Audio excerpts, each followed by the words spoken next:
Hello everyone and welcome to my channel maths पर चर्चा। आज ज्योमेट्री का सेकंड वीडियो करते हैं जिसमें हम कवर करेंगे classification of triangle, Pythagoras theorem, exterior angle property and so on. Right, चलिए let's start. Now when I say classification of triangles, तो क्लासिफिकेशन ऑफ ट्रायंगल्स दो रिस्पेक्ट में किया जाता है, one with respect to sides and the other with respect to angles. So अगर हम बात करें, so right, just a minute. Okay, here we go. Okay, so अगर साइड्स के रिस्पेक्ट में हम क्लासिफाई करें तो triangles are classified into three broad categories. One is scalene, scalene triangle होता है, फिर आइसोसेलिस होता है, देन आइसोसेलिस एंड इक्विलैटरल। ठीक है, ये तीन टाइप ऑफ ट्राइंगल होते हैं। स्केलिन सबसे raw form of a triangle होता है जिसमें तीनों साइड्स और तीनों एंगल्स अनइक्वल होते हैं। राइट, सो अगर एक ट्राइंगल में तीनों साइड्स और तीनों एंगल्स ही अनइक्वल हैं, सो ऐसे ट्राइंगल को हम स्केलियन ट्राइंगल बोलते हैं। आइसोसेलिस ट्राइंगल में एक स्पेशलिटी होती है कि इसकी कोई सी भी दो साइड्स इक्वल होती हैं, और जो दो साइड्स इक्वल होती हैं वो जो थर्ड साइड के साथ एंगल बनाती हैं वो भी इक्वल होते हैं। तो अगर ए बी और बी सी बराबर हैं तो ए बी और बी सी जो ए सी के साथ एंगल्स बना रहे हैं, जो कि मैंने मार्क किए हैं, वो भी इक्वल होंगे। ये काफ़ी यूज होगा, काफ़ी इंपॉर्टेंट चीज़ है ये।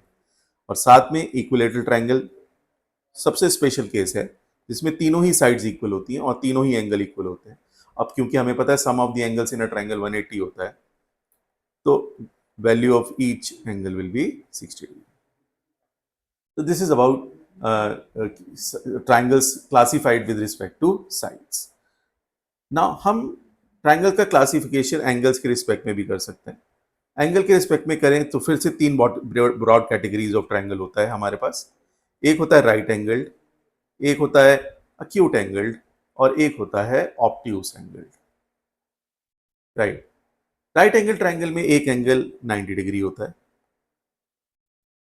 बाकी दो 90 से कम होंगे।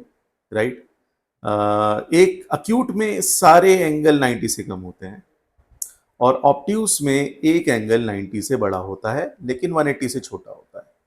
तो ये थोड़ा बड़ा होगा एंगल, जैसे 90 से बड़ा कुछ भी हो सकता है, 91 से लेके 180 से कम तक। Right, so it will can be any angle. Right, so ये again three categories of triangles होता है। अब इनके वेरियस कॉम्बिनेशन होते हैं, right angle isosceles triangle, right angle आपका स्केलियन ट्राइंगल भी हो सकता है। राइट एंगल इक्विलेटरल नहीं हो सकता, जायज सी बात है, क्योंकि इक्विलेटरल में तो सारे एंगल 60 डिग्री होते हैं। राइट, सो ये चीज़ें हमें समझना है। अब इसके बाद अगर हम और थोड़ा सा देखें, अब इन तीनों ट्राइंगल में एक ट्राइंगल है राइट एंगल ट्राइंगल, इसकी चर्चा काफ़ी होती है, क्वेश्चंस भी काफ़ी आते हैं इस पे हर एक एप्टीट्यूड एग्जाम में। तो सबसे पहले हम इसको ही डिस्कस करते हैं। तो इसमें एक खास थ्योरम होती है जिसे हम बोलते हैं पाइथागोरस थ्योरम। अब क्या होता है पाइथागोरस थ्योरम, लेट्स सी। तो पाइथागोरस थ्योरम में अगर हम बात करें तो एक सपोज एक राइट एंगल ट्राइंगल है, तो right angle triangle A B C. अब मैंने आज जैसे बता रखा है कि opposite to angle A side small A होता है, एंगल बी के सामने बी होता है स्मॉल बी, और एंगल सी के सामने साइड स्मॉल सी होता है। तो अगर हमारे पास ये तीन साइड्स हैं तो इसमें जो बी होता है ये लार्जेस्ट साइड होती है, ये जो 90 डिग्री के सामने वाली जो साइड होती है, क्योंकि एक प्रॉपर्टी होती है side opposite to the greatest angle is the greatest side. इस ट्राइंगल में सबसे बड़ा एंगल 90 ही होगा, बाकी दो एंगल्स का सम 90 होगा, तो दोनों ही 90 से छोटे होंगे। तो अगर हम बात करें तो 90 के सामने जो लार्जेस्ट साइड, मतलब जो लार्जेस्ट साइड है वो है बी, और इसका एक नाम भी होता है हाइपोटेन्यूज। ना अकॉर्डिंग टू पाइथागोरस थ्योरम, जो ये लार्जेस्ट साइड का स्क्वायर होता है ये होता है ए स्क्वायर प्लस सी स्क्वायर, बाकी दो साइड के स्क्वायर के सम के बराबर होता है। तो ये काफी इंपॉर्टेंट एक थ्योरम है जिसे हम बोलते हैं पाइथागोरस थ्योरम। तो square of the largest side is equal to sum of square of the two smaller sides. अब आप कहोगे सर ये तो हमने बचपन से ही पढ़ा है, हाँ, शायद जायज सी बात है, सब लोगों ने पढ़ा हुआ है, लेकिन इसमें एक चीज जो हमारे पेपर के रिस्पेक्ट में बहुत इंपॉर्टेंट है वो है कॉन्सेप्ट ऑफ पाइथागोरियन ट्रिपलेट्स। अब पाइथागोरियन ट्रिपलेट्स जब हम बात करते हैं तो हमारे पास अगर एक राइट एंगल ट्राइंगल है,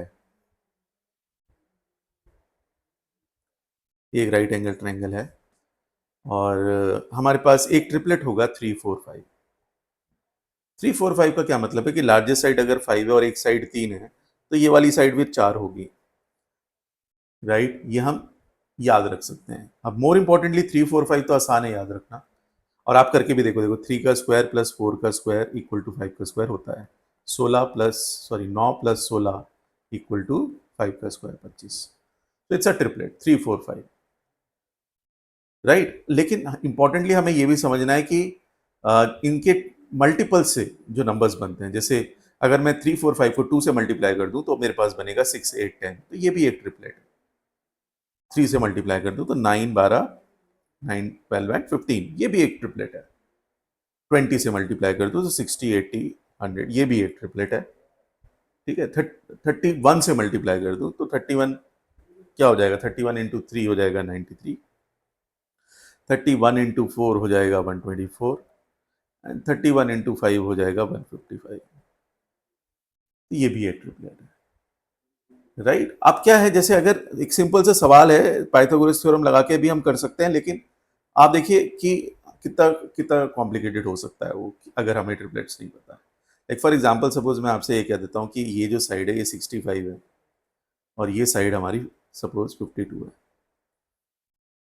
तो आप अब इसमें अगर इसको ये वाली साइड निकालनी है तो आप पाइथागोरस थ्योरम लगाओगे तो आपको लगाना पड़ेगा कि 65 का स्क्वायर जो है, 65 का स्क्वायर जो होगा वो 52 का स्क्वायर प्लस एक्स स्क्वायर होगा। फिर कहीं आप 65 का स्क्वायर निकालोगे, फिर 52 का स्क्वायर निकालोगे, उसमें से माइनस करोगे, फिर जो नंबर आएगा उसका स्क्वायर रूट लोगे। जब उसका स्क्वायर रूट लेने के बाद जो नंबर आएगा वो एक्स की वैल्यू होगी, जो कि इतना आसान नहीं है। आसान कहने का मतलब, ये आसान तो है बट टाइम कंज्यूमिंग प्रोसेस है, इसमें समय हमारे पास, मैंने हमेशा बोलता हूँ time is the most important thing and the most precious thing. So इस हिसाब से अगर हम ट्रिपलेट इसकी बात करें, हमें 3 4 5 एक ट्रिपलेट पता है, तो मुझे पता है ये 5 × 13 है। फिर मैंने देखा 52 भी 13 का मल्टीपल है, कितने टाइम्स, 4 टाइम्स। तो ये 3 4 5 वाला मेरा ट्रिपलेट एक्टिव हो गया। सो 5 × 13 है, 4 × 13 है, तो एक्स हो जाएगा, और 3 आ गया, सॉरी 5 आ गया, 4 आ गया, बचा क्या, 3। तो 3 × 13 which is 39. So quite easily I can find the triplet side using the triplet, sorry, right? So but इसका बहुत फायदा होता है, बहुत जगह हम इसका यूज कर सकते हैं। लाइक और ट्रिपलेट्स क्या होते हैं, जैसे मैंने आपको बताया 5 12 13 तो होता ही है। 5 12 13 के जो मल्टीपल से जो नंबर्स बनेंगे वो भी ट्रिपलेट होंगे। फिर एक होता है, सॉरी 3 4 5 बताया था मैंने, सॉरी, और इसके नंबर से जो मल्टीपल्स से जो नंबर्स बनेंगे वो भी ट्रिपलेट्स होंगे। फिर नेक्स्ट ट्रिपलेट होता है 3 5 12 13, ये भी एक इंपॉर्टेंट ट्रिपलेट है। फिर होगा एक 7 24 25, और एक याद रखो आप 8 15 17। तो अगर आप ये 4 ट्रिपलेट भी याद रखते हो तो ये 4 ट्रिपलेट से आपको काफ़ी मदद मिलेगी आगे, राइट? लाइक फॉर एग्जांपल एक और कर लेते हैं। सपोज मैं आपसे कहता हूँ कि ये नंबर है हमारे पास 120 है और ये 35 है। तो आप देख सकते हो कि ये दोनों किसके मल्टीपल हैं, 5 के मल्टीपल हैं, लेकिन कितने टाइम्स 5 है? एक है 7 × 5, एक है 24 × 5, और 7 और 24 से मेरा ट्रिपलेट बनता है। अब ये बन गया 25 × 5 विच इज 125। सो ये मैंने बड़े आसानी से कर लिया। तो ट्रिपलेट्स का यूज बहुत है, राइट? आगे अब क्वेश्चंस में देखते हैं, क्वेश्चंस में कैसे यूज कर सकते हैं हम। चलिए, तो हमारे पास ये एक क्वेश्चन है, एक फिगर दे रखा है हमें, और ये बोला गया है कि इस फिगर में ए बी डी सी के पैरेलल है, ए बी डी सी के पैरेलल है, एंगल ए 90 है, राइट? डी सी 7 है, डी सी 7 है, और ए बी 17 है, ए बी 17 है, एंड ए सी 25 है, ए सी 25 दे रखा है, बी सी निकालना है आपने, राइट? सो देखिए, इसको हम आराम से कर सकते हैं, you know, very easily we can do this. And how we can do this, let's check, right? अगर देखो यह फिगर दे रखा है, अगर ये लाइन, अगर मैं ये परपेंडिकुलर ड्रॉप कर रहा हूँ यहाँ पे, राइट, ये परपेंडिकुलर अगर मैं ड्रॉप कर रहा हूँ तो ये रेक्टेंगल बन जाएगा ये। और जाहिर सी बात है, देखिए ये 7 मैंने आपको भी बताया था, 7 24 और 25 एक ट्रिपलेट होता है, तो ये मेरा 24 आ जाएगा, आराम से दिख रहा है। देखो ये 25 दिख रहा है, ये 7 दिख रहा है, तो ये राइट एंगल ट्राइंगल है। तो आपके पास ये साफ साफ दिख रहा है कि ये क्या एंगल बनेगा, 90 है। तो क्योंकि पैरेलल लाइंस है तो ये 90 है, तो ये भी 90 होगा, राइट। ये को इंटीरियर एंगल्स की प्रॉपर्टी से। तो ये 24 आ गया आपका। एडी आपके पास सीधा सीधा, एडी जो है, एडी आ गया आपके पास, एडी इज 24। अब एडी 24 है तो हमारे पास, हमें निकालना बीसी निकालना है, तो हमारे पास सीएम, क्योंकि ये देखो, अगर आप गौर से देखो तो रेक्टेंगल बन गया है, राइट। रेक्टेंगल बन गया है तो सीएम जो है हमारा वो भी 24 हो जाएगा। अब सीएम 24 है, आप देखो ए बी की लेंथ उन्होंने दे रखी है 17 और डीसी की लेंथ दे रखी है 7। तो एम बी, ये एम है यहाँ पे, ये वाला पॉइंट एम बी की लेंथ हो जाएगी हमारे पास 17 में से 7 गया 10। तो हम देख सकते हैं कि हमारे पास जो सीएम है वो 24 है और एम बी जो है वो 10 है, और सी एम बी एक राइट एंगल ट्राइंगल है। सी एम बी भी एक राइट एंगल ट्राइंगल। अब बताओ कौन सा ट्रिपलेट एक्टिव हो रखा है हमारा। अगर हम गौर से देखें, 24 है और 10 है, तो एक 5 इंटू 2 है, एक 12 इंटू 2 है। तो 5, 12 और 13 जो ट्रिपलेट मैंने बताया था वो एक्टिव हो जाता है। तो बीसी की लेंथ हमारे पास सीधा आ जाती है 13 into 2, 26। 26 is the right answer. So we can do it very easily अगर हम ट्रिपलेट अप्लाई कर रहे हैं। ऑल्दो हम पाइथागोरस थ्योरम लगा के भी कर सकते थे, बट समय थोड़ा ज़्यादा लगेगा। प्रोसेस वही है, लेकिन अगर हम ट्रिपलेट्स यूज करें so it is very very helpful, right. चलिए नेक्स्ट एक और आप लोग अप्लाई करो। अब थोड़ा टाइम लेके, पॉज करके फिर एक बार आप करो ट्राई। चलिए, आप, आई होप आप लोगों ने ट्राई कर लिया होगा। इस फिगर में क्या दे रखा है कि ये फिगर एक राइट एंगल ट्राइंगल है, बी ए सी 90 डिग्री दे रखा है। ये बी ए सी देखिए 90 डिग्री है, राइट। ए डी सी भी 90 डिग्री है, ये भी 90 डिग्री है, दो दो दे रखे हैं। उसके अलावा अगर हम बात करें तो हमारे पास लेंथ दे रखी है एडी की। एडी की लेंथ है 6, एडी की जो लेंथ है वो 6 है, और सी डी की लेंथ है हमारे पास 8। सी डी की लेंथ 8 है। अब ये राइट एंगल ट्राइंगल है, 6 8 देखते ही मुझे 3 4 5 वाला ट्रिपलेट याद आता है। तो 3 2 जा 6, 4 2 जा 8, तो ये हमारे पास हो गया 5 2 जा 10। तो ए सी की लेंथ आ गई 10, ए सी इज 10 ना। ए सी एक बार जैसे ही 10 आया हमारे पास, और क्या दे रखा है हमें, बी सी दे रखा है 26। अभी पिछले क्वेश्चन में हमने ये ट्रिपलेट किया था, राइट। 5 इंटू 2 10, 13 इंटू 2, अब 90 के सामने हमारा हाइपोटेन्यूज होता है, तो ये 13 इंटू 2 हो गया। ए बी की लेंथ, ए सी आई गया था हमारे पास पहले ही, तो ए बी की लेंथ भी आ गई। ए बी हो गया हमारा 12 into 2 which is 24। 24 is the answer. So very easily we can do this, right? Okay. चलिए, अब ये थोड़ा सा ट्रिकी क्वेश्चन है, एक बार आप लोग ट्राई कर लो पॉज करके, फिर मैं बताता हूँ। ओके, आई होप आप लोगों ने ट्राई कर लिया होगा। वो कह रहे हैं एक लैडर है जो लेंथ 65 की है and it rest against a wall. आपने देखा होगा जब लैडर को हम लगाते हैं तो तिरछा हो जाता है वो, तो एक राइट एंगल ट्राइंगल ही बनता है। जैसे ये वॉल है, ये लैडर है, और ये लैडर लीन कर रही है, और लैडर की लेंथ है 65। अब लैडर की लेंथ अगर 65 है और if it slips by 8 metre down the wall, अगर वो 8 मीटर नीचे स्लिप होगी, थोड़ा नीचे स्लिप होगी तो आगे भी स्लिप होगी। आप ये प्रोसेस आप समझते हो, ये देखा हुआ भी हमने बचपन में, कभी चढ़ते थे सीढ़ी पे तो फिसल जाती थी, तो डर भी लगता था कि ये गिर ना जाए, लेकिन वो अटक जाती थी एंगल पे, राइट। सो ये बोल रहे हैं वो। तो वो कह रहे हैं कि अगर ये नीचे गिर गई 8 मीटर से तो आगे कितना जाएगी, this is what they are asking. And उन्होंने ये भी बोल दिया the bottom end is 25 metre away from the wall. तो ये जो बॉटम एंड है लैडर का, ये वॉल से 25 की दूरी पे। अब ये देखते ही मेरे को एकदम से 5 12 और 13 वाला ट्रिपलेट याद आता है। ये है 5 इंटू 13, सॉरी 5 इंटू 5, और ये है 13 इंटू 5। तो सीधा सीधा ये 12 इंटू 5 होगा, 12 इंटू 5 है तो 60 होगा। तो 60 हमारे पास ये इनिशियल आ गया है 60, ये 65, ये 25 यूजिंग ट्रिपलेट। अब सिचुएशन ये है कि जो लैडर है वो मूव कर गई आगे, आगे गिर गई तो वो यहाँ पे आ गई, 8 मीटर नीचे चली गई। तो ये जो लेंथ रह जाएगी ये रह जाएगी 52, और ये थोड़ा आगे चली गई, पहले यहाँ पे थी, अब यहाँ से थोड़ा आगे चली गई, मतलब पहले ये सिचुएशन थी, अब ये सिचुएशन हो गई। हमें ये लेंथ निकालनी है, we have to find this length कि ये कितना आगे चली गई है। अब आप देखो ये 52 रह गया, लेडर की लेंथ तो 65 ही होगी ना, ये तो हम समझते हैं, तो हमें समझना भी चाहिए। और लेडर की लेंथ नहीं कम हो सकती, सब फिक्स लेंथ, लेडर की लेंथ तो फिक्स है। तो अब ये जो राइट एंगल ट्रायंगल है इसमें ये 52 है, ये 65 है। अब ये फिर से है 13 इंटू 5, और ये आप देखो अब 13 इंटू 4 है, तो ये 3 4 5 वाला ट्रिपलेट दिख रहा है मुझे। 5 ये हो गया, 4 हो गया, लेकिन 13 का मल्टीपल। और ये साइड रह गई बस, ये वाला जो रह गई है ये 3 इंटू 13, 39। बट आंसर ये पूछ रहे कितना आगे गई है, तो पहले 25 थी, हमें पता ही था क्वेश्चन में, अब ये आगे गई है 14, तो 39 भी होता है ऑप्शन में। बट आप ध्यान रहे, गलती नहीं करनी है, आंसर जल्दबाजी में 39 नहीं देना है, आंसर हो जाएगा 39 माइनस 25, 14। वो पूछ रहे थे कितना आगे गई है, तो आगे गई है 14। तो ट्रिपलेट से ये क्वेश्चन हमने बहुत आसानी से कर लिया, अदरवाइज ये बहुत टाइम कंज्यूमिंग क्वेश्चन हो सकता है अगर हम पाइथागोरस थ्योरम में स्क्वायर वगैरह लेके बार बार हाइपोटेन्यूज निकालें। राइट, आई होप ये आप लोगों को समझ आ गया होगा। ठीक है, नेक्स्ट।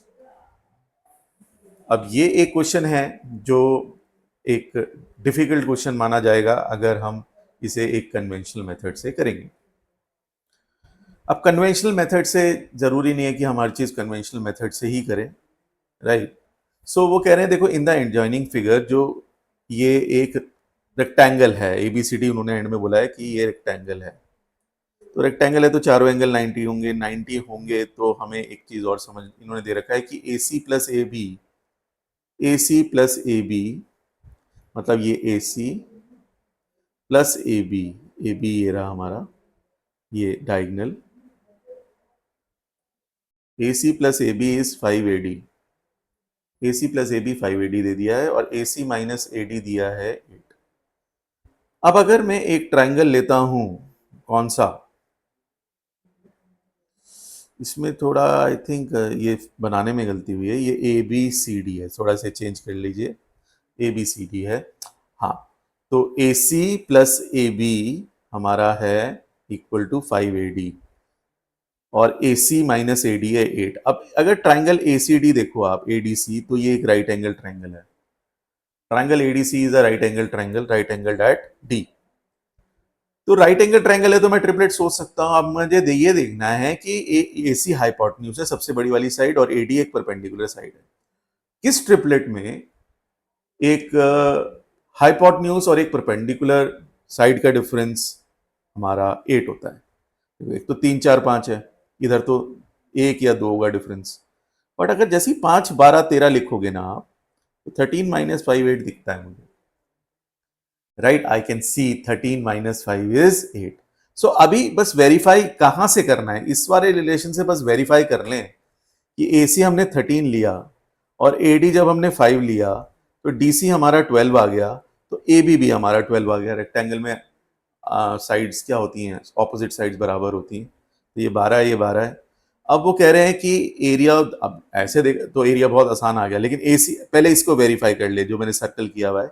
AC कितना है हमारा 13, और AB कितना है 12, और AD है हमारा 5, 5 इंटू 5, जो वेरीफाई हो गया 25 equal to 25।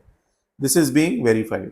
Now, once this is verified, so I can easily say area और rectangle होता है length into breadth, 12 5s are 60. 12 5s are 60. Otherwise, it will be a very algebra specific question. आपको बहुत सारी चीजें change करनी पड़ेंगी यहाँ पे, आपको हर चीज AC के टर्म्स में लाके फिर पाइथागोरस थ्योरम लगा के फिर सॉल्व करना पड़ेगा, जो कि एक लंबा प्रोसेस है, राइट। बट ये यहाँ पे इसलिए डाला गया है क्वेश्चन ताकि आप ट्रिपलेट्स का यूज करके इसे आसान कर सको, और यही कैट वाले एक्सपेक्ट भी करते हैं आपसे, आप कितने एफिशिएंट हो। क्योंकि अलजेब्राइक मेथड से क्वेश्चन करवाना उनका उद्देश्य नहीं होता है, उनका उद्देश्य होता है कि आप उस टाइम पे स्मार्टली सोच पा रहे हो या नहीं सोच पा रहे हो, राइट। ऑल्दो मैं इसको अलजेब्रा से करके आपको अच्छे से बता सकता हूँ, बट उसका यूज नहीं है, क्योंकि अगर वैसे करना है तो इस समय बर्बाद करने वाली बात है, राइट। फिर भी मैं आपको एक छोटा सा हिंट देता हूँ, देखिए। हमें पता है कि AC² will be equal to AD² plus DC square, ये हमें पता है। अब आप हमें ये सिर्फ ये देखना है कि हम कहाँ कहाँ से क्या क्या, DC की जगह पहली बात तो मैं AB लिख सकता हूँ, तो AC square plus AD is equal to AD square, DC की जगह मैं AB लिख सकता हूँ, DC और AB बराबर है। अब सिर्फ मुझे सब कुछ AC के टर्म्स में लाना है। AD हमें पता है AC के टर्म्स में AC माइनस 8, अब यहां होल स्क्वायर लगाना पड़ेगा। AB जो है मेरा वो है 5AD माइनस AC, और AD क्या है मेरा AC माइनस 8, तो ये फाइनली बनेगा AC का square equal to AC minus 8 का square plus 5 into AC minus 8, right, minus AC का होल स्क्वायर। इसको कहीं सॉल्व करोगे तब जाके AC की वैल्यू आएगी और फिर आप आगे निकाल पाओगे हर चीज। लंबा प्रोसेस है, अगर आप करना चाहो तो you can do that, right. अब नेक्स्ट चीज पे हम आते हैं। राइट एंगल ट्रायंगल हमने करा, उससे पाइथागोरस थ्योरम से रिलेटेड जो चीज थी वो हमने कर ली। अब जो नेक्स्ट चीज है वो ये है कि how to identify triangle as right, acute और ऑब्ट्यूस। अब अगर हमारा राइट एंगल ट्रायंगल है तो ये हमारी लार्जेस्ट साइड अगर B है और ये A और C है, तो लार्जेस्ट साइड का square is equal to sum of square of two smaller sides. तो अगर हमारा लार्जेस्ट साइड का स्क्वायर बाकी दो साइड के स्क्वायर के सम के बराबर हो जाए जो छोटी साइड्स हैं, तो हम सीधा बोल देंगे राइट एंगल ट्रायंगल है। बट इक्वालिटी के लिए अगर आपके पास राइट एंगल ट्रायंगल है तो इनइक्वालिटी के लिए आपके पास ऑब्ट्यूस या क्यूट बनेगा। तो अगर लार्जेस्ट साइड का स्क्वायर बाकी दो साइड के स्क्वायर के सम से बड़ा है तो हम बोलेंगे ऑब्ट्यूस है, ट्रायंगल ऑब्ट्यूस है। और अगर लार्जेस्ट साइड का स्क्वायर बाकी दो साइड के स्क्वायर के सम से छोटा है, हम बोलेंगे कि ये एक अक्यूट एंगल ट्रायंगल है। तो इससे हम आइडेंटिफाई कर सकते हैं। कैट में इस टाइप के क्वेश्चंस आ चुके हैं तो ये इंपॉर्टेंट है, इसको ध्यान रखना, राइट। सो लार्जेस्ट साइड के, बट ध्यान क्या रखना है कि लार्जेस्ट साइड के रिस्पेक्ट में हम ये चीजें सॉल्व करेंगे। तो अगर लार्जेस्ट साइड का स्क्वायर बाकी दो साइड के स्क्वायर के सम के बराबर है तो ट्रायंगल राइट एंगल्ड है, बड़ा है तो ऑब्ट्यूस एंगल ट्रायंगल है, और छोटा है तो अक्यूट एंगल ट्रायंगल है, राइट। तो एक चीज देखते हैं, छोटा सा एक सवाल करते हैं। वो पूछ रहे हैं triangle with sides 5, 7 and is, मतलब इज का यहाँ मतलब है अक्यूट है, राइट है या ऑब्ट्यूस है। यहाँ लार्जेस्ट साइड है 8, तो 8 का स्क्वायर होता है 64, बाकी दो साइड का स्क्वायर का सम होता है 25 और 49 जो कि होता है 74। लार्जेस्ट साइड का स्क्वायर इन दोनों से छोटा है तो ये अक्यूट हो गया। This is an acute angled triangle. So this is how we can identify triangle right है, obtuse है या acute है, right। So आगे और देखते हैं। अब जैसे ये हमारे पास एक क्वेश्चन आ गया, ये कैट का ही क्वेश्चन है, राइट, बट करा जा सकता है, ऐसा नहीं है कि बहुत डिफिकल्ट क्वेश्चन है। अब यहाँ पे दे रखा है 3 sides of a triangle are 10, 24 and n, where n is a natural number. n को नेचुरल नंबर उन्होंने डिफाइन कर दिया है। तो वो ये कह रहे हैं कि अगर ऐसा है तो ये बताइए कि कितनी n की वैल्यूज के लिए ये राइट एंगल ट्रायंगल होगा, कितनी के लिए अक्यूट होगा और कितनी के लिए ऑब्ट्यूस होगा। अब इसके लिए मैंने अभी आपको कवर किया है कि हम लार्जेस्ट साइड के रिस्पेक्ट में सोचते हैं हमेशा, और अगर ट्रायंगल ऑब्ट्यूस, अक्यूट या राइट होना है तो उससे पहले उसे ट्रायंगल होना है। और ट्रायंगल इनइक्वालिटी जो मेरा फर्स्ट वीडियो है उसमें मैं कवर कर चुका हूं कि अगर ट्रायंगल होना है 3 साइड्स को लेके, 3 साइड्स अगर ट्रायंगल बना रही हैं तो हमें पता है कि कोई सी भी साइड बाकी दो साइड के सम से छोटी होगी और उनके डिफरेंस से बड़ी होगी। तो पहले तो यही लिख लेते हैं कि n जो है हमारा वो 10 प्लस 24 34 से छोटा है, और जो n है 24 माइनस 10 14 से बड़ा है। पहले तो ये इनिशियल कंडीशन लिख लिया हमने, क्योंकि पहले तो हमें यही बताना है, पहले तो ट्रायंगल बनाना है ना, तभी तो राइट, अक्यूट और ऑब्ट्यूस बनेगा। अब आते हैं हम कि हमारा जो राइट है ट्रायंगल वो तब होता है जब square of the largest side बाकी दो साइड के स्क्वायर के सम के बराबर हो, जो अभी मैंने बताया है। लेकिन यहाँ पे लार्जेस्ट साइड नहीं पता। अब लार्जेस्ट साइड क्या हो सकती है, तो 24 या n। तो दो केस बनेंगे। केस 1 व्हेन 24 इज लार्जेस्ट, अगर 24 लार्जेस्ट है तो 24 का स्क्वायर बाकी दो साइड के स्क्वायर के सम के बराबर होगा। तो n स्क्वायर यहां से आएगा 476, तो n आ जाएगा रूट ऑफ 476 जो कि नेचुरल नंबर नहीं है। ये वैल्यू 21 और 22 के बीच में होंगे। अगर हमें स्क्वायर से याद हो तो 21 का स्क्वायर 441 होता है, 22 का स्क्वायर 484 होता है, ये उसके बीच की वैल्यू आएगी। तो this will be 21 point something, right. But case 2 लेते हैं। केस 2 में क्या आएगा, n इज लार्जेस्ट। और अगर n लार्जेस्ट है तो लार्जेस्ट साइड का स्क्वायर बाकी दो साइड के स्क्वायर के सम के बराबर होगा। तो n स्क्वायर बनेगा 100 प्लस 576, राइट। 24 का स्क्वायर 576 होता है, यहाँ मैंने डायरेक्ट लिख दिया था, याद ध्यान रखना फिर भी 676। तो n यहाँ पे 676 का स्क्वायर होता है 26, तो 26। तो एक वैल्यू के लिए ये राइट एंगल ट्राइंगल होगा। दो ही केस बन सकते थे, दो में से एक में राइट एंगल है, एक में नहीं है। एक में, दूसरे में भी है बट n की वैल्यू सॉरी नेचुरल नंबर नहीं है। दूसरे में भी वो राइट एंगल ही बनाएगा बट n की वैल्यू नेचुरल नंबर नहीं है। अब यही प्रोसेस हम लेके चलते हैं अक्यूट के लिए। अक्यूट के लिए केस 1 अगर हमारा है वही सेम चीज, केस 1 जिसमें 24 इज लार्जेस्ट, तो 20 लार्जेस्ट साइड का स्क्वायर बाकी दो साइड के स्क्वायर के सम से छोटा होगा। तो यहां से n स्क्वायर आ जाएगा किससे बड़ा, 576 माइनस 100 476। तो एक कंडीशन आ गई कि n स्क्वायर 476 से बड़ा है। और केस 2, अब ये इनइक्वालिटी बन रही है, आप ध्यान रखो।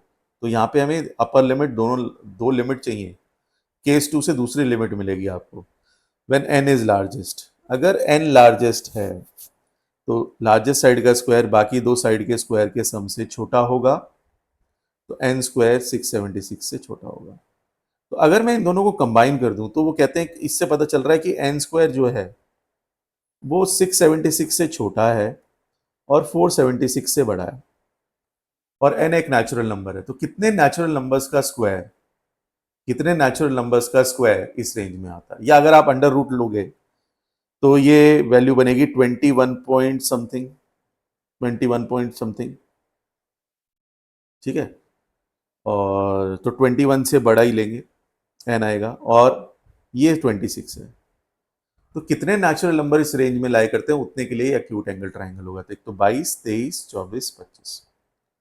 तो चार वैल्यूज के लिए it will be acute angle triangle. अब इन मैंने तीनों पार्ट करा रहा हूं, तीनों पार्ट नहीं आते हैं एक साथ, कोई एक आएगा। तो इसलिए अक्यूट के लिए पूछेंगे या राइट के लिए पूछेंगे या ऑब्ट्यूज के लिए पूछेंगे। अभी हमने दो कवर कर लिए, राइट और अक्यूट। सिमिलर सही है बट एक जगह इक्वेशन बनी, एक जगह इनइक्वालिटी बनी, क्योंकि कंडीशन ही ऐसी है। और लास्ट केस है हमारा, अगर हम देखते हैं ऑब्ट्यूज, तो ऑब्ट्यूज के लिए लार्जेस्ट साइड का स्क्वायर बड़ा होना चाहिए। तो n स्क्वायर हमारा जो है वो छोटा हो जाएगा किससे, 476 से। और इसका मतलब जो भी ये केस था ना कि अक्यूट वाला, इसका उल्टा कर दो ना आप लोग बस, 24 स्क्वायर प्लस 10 स्क्वायर, तो n किससे बड़ा हो जाएगा, 676। अब अब ये तो अनबाउंडेड जा रहा है, आप है ना, अनबाउंडेड जा रहा है ये तो, मतलब यहाँ पे n 21 पॉइंट समथिंग से छोटा है और यहाँ n 26 से बड़ा है। इसके लिए मैंने आपको ट्रायंगल इनइक्वालिटी शुरू में लिखवाई थी, क्योंकि जो भी वैल्यूज आती हैं वो उस रेंज में आना चाहिए। जैसे ये चार वैल्यूज आई तो हमारा n था 34 से छोटा, 14 से बड़ा, तो ये चारों वैल्यूज रेंज में आती हैं। लेकिन अब ऑप्ट्यूज के लिए क्या हो गया कि 21 पॉइंट समथिंग से छोटा तो है, बट कहाँ तक रहेगा वो, 14 तक रहेगा। ऐसे ही n अगर देखें तो 26 से बड़ा तो है बट कहाँ जाएगा ऊपर, 34, वरना तो ट्रायंगल ही नहीं रहेगा। तो n जो है 15 से लेके n 21 तक लेगा वैल्यू, और n जो है वो 27 से लेके 33 तक लेगा वैल्यू। तो 7 वैल्यूज इधर आएंगी, 7 इधर आएंगी, answer will be 14। So for 14 values it will be obtuse angle. तो मैंने आपको तीनों, ये तीन पोटेंशियल क्वेश्चंस हैं जिनमें से मैंने तीनों आपको एक साथ करा दिए ताकि आप रिलेट कर पाओ, राइट। आप इसको अगर ये थोड़ा सा और आपको क्लियर होना है तो एक बार और रिवाइंड करके, मतलब पीछे जाके एक बार और देख लीजिए। कुछ नहीं है, ज़्यादा नहीं है, बस लार्जेस्ट साइड के रिस्पेक्ट में हमें सॉल्व करना होता है, राइट। चलिए नेक्स्ट करते हैं। अब वो कह रहे हैं कि triangle has sides A square B square C square, then the triangle with sides A B C has to be. अब देखो बहुत अच्छा सा क्वेश्चन है ये। इसमें अगर मैं पहले तो ट्राइंगल इनइक्वालिटी लगाऊं तो इनमें से कोई तो लार्जेस्ट साइड होगी। तो और क्या होता है कि किसी भी साइड, कोई सी भी साइड बाकी दो साइड के स्क्वायर के, बाकी दो साइड से के सम से छोटी होती है। तो C square B square plus A square से, ये ट्राइंगल इनइक्वालिटी लगाई है मैंने अभी, क्योंकि A square B square C square जो हैं वो ट्राइंगल की साइड्स हैं। These are the sides of a triangle.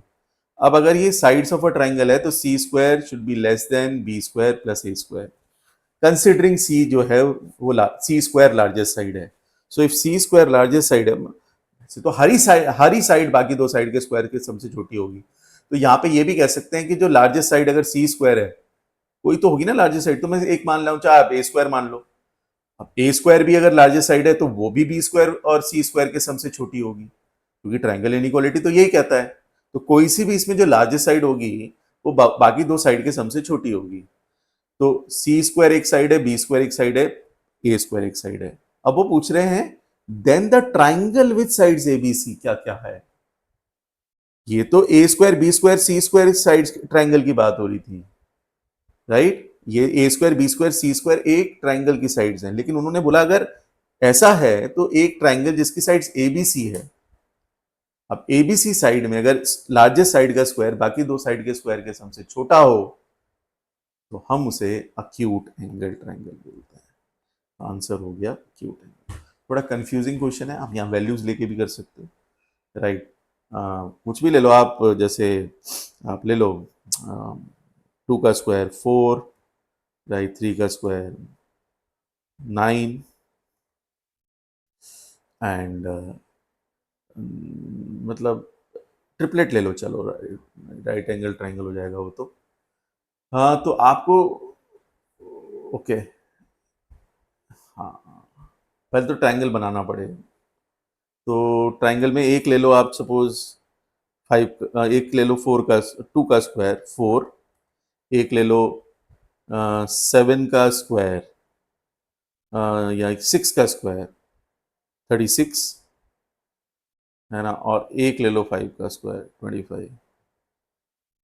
तो sum of any two side will be greater than the third, ठीक है। नहीं 25 और 4 नहीं हो जाएगा, फिर ऐसा करो, ले लो 9 का स्क्वायर, हाँ नहीं फिर ये नहीं बनेगा, ओके। थोड़ा देखना पड़ेगा फिर से ट्रायंगल बनाने के लिए, ले सकते हैं हम। सपोज 5 7 8 ही ले लो यार, कोई दिक्कत नहीं है, 5 7 8 ले लिया हमने, राइट। तो एक है ए स्क्वायर एक है बी स्क्वायर, ये ए स्क्वायर है ये बी स्क्वायर है ये सी स्क्वायर है, ठीक है। तो हमारे पास ए बी सी साइड आएंगी, वो आएगी √5 √7 √8, √5 √7 √8, ये हो गया हमारा ट्राइंगल ए बी सी। अब यहाँ देखो, अगर मैं square of the largest side देखता हूँ, अब ट्राइंगल इनइक्वालिटी लगाएं तो √8 विल बी लेस देन √7, है ना, और रूट ऑफ, अगर इस वाले में ट्राइंगल इनइक्वालिटी लगाऊंगा मैं तो क्या आएगा, 8 is less than 7 + 5, true. But इस ट्राइंगल के हिसाब से square of the largest side बाकी दो साइड के स्क्वायर के सम से छोटा हो गया, इसलिए ये अक्यूट हो गया, राइट। सो एक ट्राइंगल दिया है जिसकी साइड ए square B square C square है, और बात पूछी गई है एक ऐसे ट्राइंगल की जिसकी साइड्स ए बी सी है, ये ध्यान रखना है आप बस। Now let's move on to exterior angle property. Triangle में पहले तो एक्सटीरियर एंगल क्या होता है ये समझ लेते हैं। कोई भी ट्राइंगल की साइड्स को, ए बी सी अगर ट्राइंगल है, एक्सटेंड कर दिया जाए तो ये जो एक्सटेंडेड पार्ट दूसरी साइड के साथ, उससे बराबर वाली साइड के साथ जो एंगल बनाता है, इसे एक्सटीरियर एंगल बोलते हैं, राइट। सो सपोज ये ई है, तो angle E A C is the exterior angle. अब एक्सटीरियर एंगल हर जगह बन सकता है, ना केवल यहाँ। अगर मैं इसको एक्सटेंड कर दूं तो ये, इसको एक्सटेंड कर दूं तो ये सब एक्सटीरियर एंगल्स हैं। अब एक्सटीरियर एंगल की ये प्रॉपर्टी होती है कि ये जो exterior angle E A C है, this is equal to interior opposite angle, angle B plus angle C, angle B plus angle C. अब ये कोई सिंपल सी बात है, ऐसी कोई प्रॉपर्टी नहीं है। सपोज ये मैं एक्स लेता हूं, तो angle E A C plus X भी 180 है, और angle B plus angle C plus angle X भी 180 है। Angle on a straight line and sum of the angles in a triangle. तो अगर एंगल एक्स तो दोनों में कॉमन है, तो साफ साफ पता चल रहा है this is equal to angle B plus angle सी।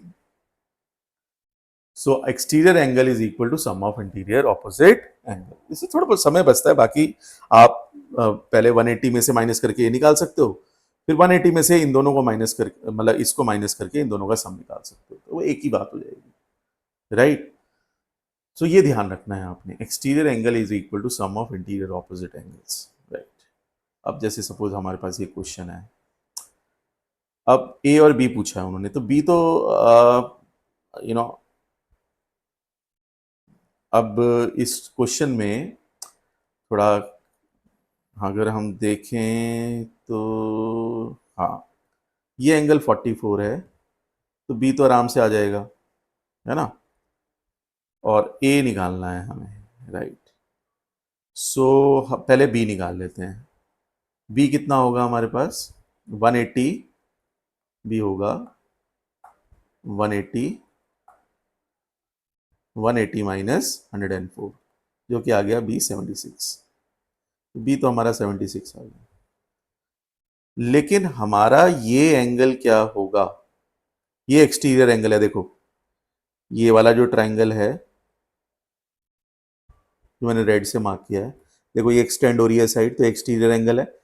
तो ये वैसे भी 180 60 भी माइनस कर सकते हो आप, तो एंगल आ जाएगा ये, but this is also equal to sum of interior opposite, तो 44 प्लस 76 120 आ जाएगा ये, और 120 प्लस ए, 120 प्लस ए का सम होगा 130। ए वाला ये है इतना सा, और ये, तो दिस प्लस दिस इस ट्राइंगल में, राइट, जो ट्राइंगल में ब्लू से ले रहा हूं, तो ये इसका एक्सटीरियर एंगल है, और वो होता है इंटीरियर ऑपोजिट, तो ए और 120 का सम 130, तो ए आ गया 10, ये 10 आ गया। तो बड़ी आसानी से आप ये कर सकते हो। चलो एक और करते हैं।